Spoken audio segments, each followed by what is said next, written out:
When I came to the United States, I was decent in English. I became proficient in English. I studied the citizenship book for the United States, and after 5 years, I applied for United States citizenship. So I had to lose my native citizenship, and I was asked if I would obey and defend this country with arms if necessary, and I said yes. And so they asked me questions about the Constitution, how it came to life, and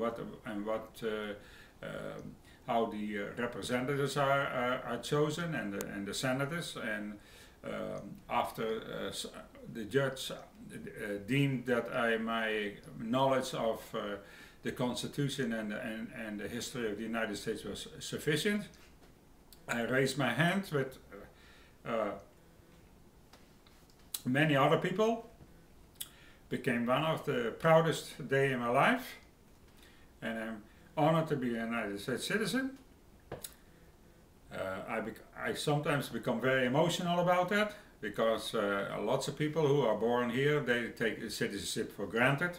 Although I came from a democratic country, United States citizenship is highly important to me, and I always obey the law, and I always try to be a good United States citizen.